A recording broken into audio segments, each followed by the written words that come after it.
Well, I was introduced as the former governor of Michigan, but actually, I'm a scientist. All right, a political scientist. It doesn't really count. But my laboratory was the laboratory of democracy that is Michigan. And like any good scientist, I was experimenting with policy about what would achieve the greatest good for the greatest number. But there were three problems, three enigmas that I could not solve. And I want to share with you those problems, but most importantly, I think I figured out a proposal for a solution.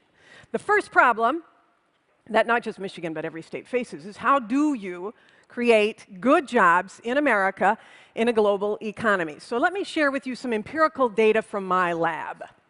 I was elected in 2002, and at the end of my first year in office in 2003, I got a call from one of my staff members who said, "Gov, we have a big problem.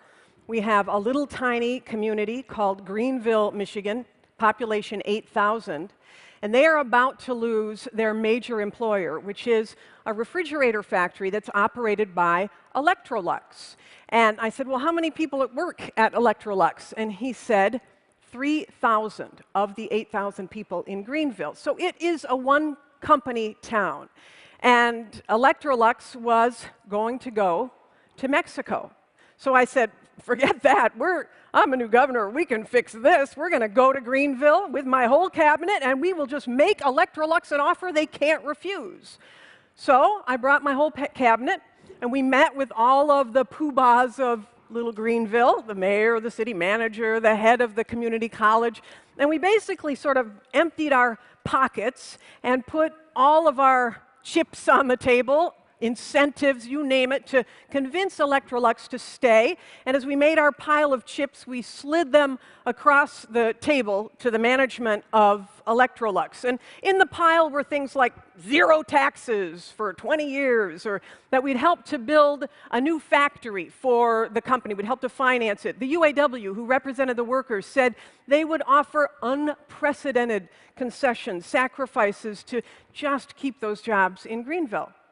So the management of Electrolux took our pile, our list of incentives, and they went outside the room for 17 minutes. And they came back in and they said, "Wow, this is the most generous any community has ever been to try to keep jobs here. But there's nothing you can do to compensate for the fact that we can pay $1.57 an hour in Juarez, Mexico. So we're leaving." And they did. And when they did, it was like a nuclear bomb went off in Little Greenville. In fact, they did implode the factory. That's a guy that is walking on his last day of work.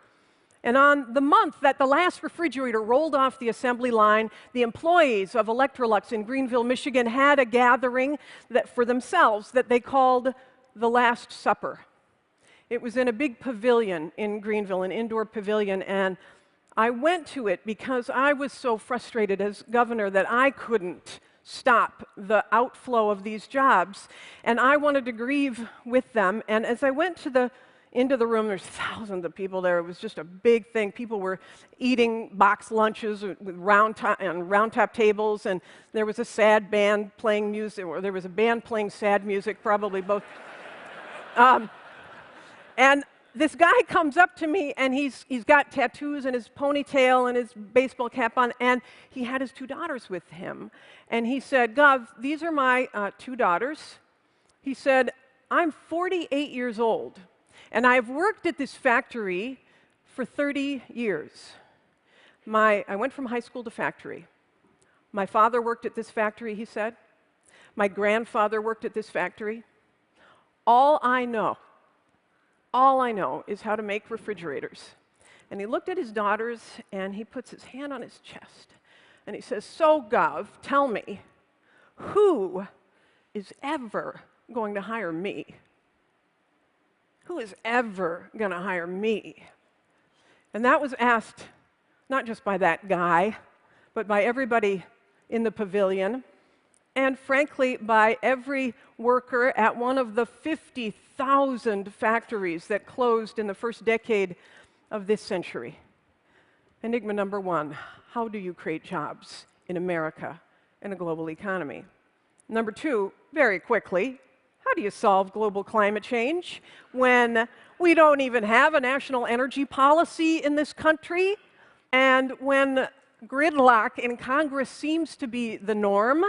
In fact, there was a poll that was done recently, and the pollster compared Congress's approval ratings to a number of other unpleasant things, and it was found, in fact, that Congress's approval rating is worse than cockroaches, lice, Nickelback, the band, root canals, and Donald Trump. But wait, the good news is it's at least better than meth labs and gonorrhea. We got a problem, folks.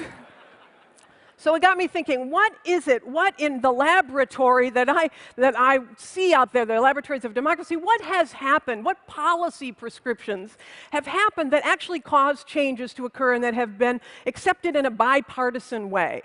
So if I asked you, for example, what was the Obama administration policy that caused massive changes across the country, what would you say? You might say Obamacare. Except for those were not voluntary changes. As we know, only half the states have opted in. You might say the Recovery Act, but those didn't require policy changes. The thing that caused massive policy changes to occur was race to the top for education. Why? The government put a $4.5 billion pot and said to the governors across the country, compete for it. 48 governors competed, convincing 48 state legislatures to essentially raise standards for high schoolers so that they all take a college prep curriculum. 48 states opted in, creating a national energy policy from the bottom up. So I thought, well, why can't we do something like that and create a clean energy jobs race to the top?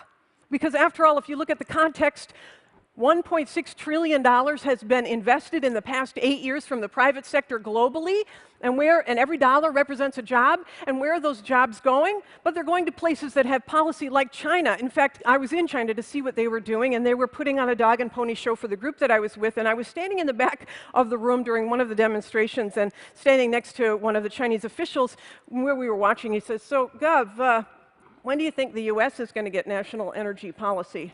And I said, oh my God, Congress, gridlock, who knows? And this is what he did. He says, take your time. Because they see our passivity as their opportunity. So what if we decided to create a challenge to the governors of the country? And the price to entry into this competition, use the same amount that the bipartisan group approved in Congress for the race to the top for education, $4.5 billion, which sounds like a lot, but actually it's less than 1/10% of federal spend. It's a rounding error on the federal side. But price to entry into that competition would be, I mean, you could just say, use the president's goal. He wants Congress to adopt a clean energy standard of 80% by 2030. In other words, that you'd have to get 80% of your energy from clean sources by the year 2030. Why not ask all of the states to do that instead? And imagine what might happen, because every region has something to offer. You might take states like Iowa and Ohio, two very important political states, by the way, those two governors, and they would say, we're going to lead the nation in producing the wind turbines and the wind energy. You might say the solar states, the Sun Belt, we're going to be the states that produce solar energy for the country. And maybe Jerry Brown says, well, I'm going to create an industry cluster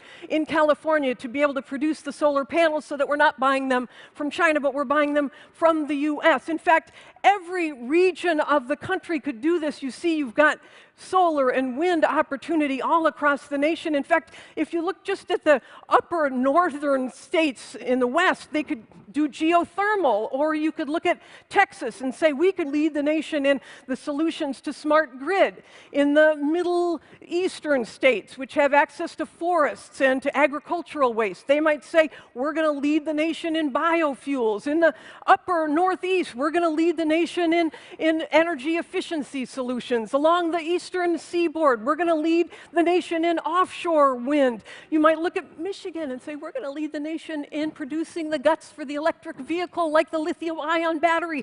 Every region has something to offer. And if you created a competition, it respects the states, and it respects federalism, It's opt-in. You might even get Texas and South Carolina, who didn't opt into the education race to the top. You might even get them to opt in. Why? Because Republican and Democratic governors love to cut ribbons. We want to bring jobs. I'm just saying. And it fosters innovation at the state level in these laboratories of democracy. Now, any of you who are watching anything about politics lately might say, okay, great idea, but really, Congress putting $4.5 billion on the table, they can't agree to anything. So you could wait and go through Congress, although you should be very impatient, or you renegades, we could go around Congress. Go around Congress. What if we created a private sector challenge to the governors? What if several of the high net worth companies and individuals who are here at TED decided that they would band together, just a couple of them, and create a national competition to the governors to have a race to the top and see how the governors respond? What if it all started here at TED? What if you were here when we figured out how to crack the code to create good-paying jobs in America and get national energy policy, and we created a national energy strategy from the bottom up? Because, dear TEDsters, if you are impatient like I am, you know that our economic competitors, our other nations, are in the game and are eating us for lunch. And we can get in the game or not. We can be at the table or we can be on the table. And I don't know about you, but I prefer to dine. Thank you all so much.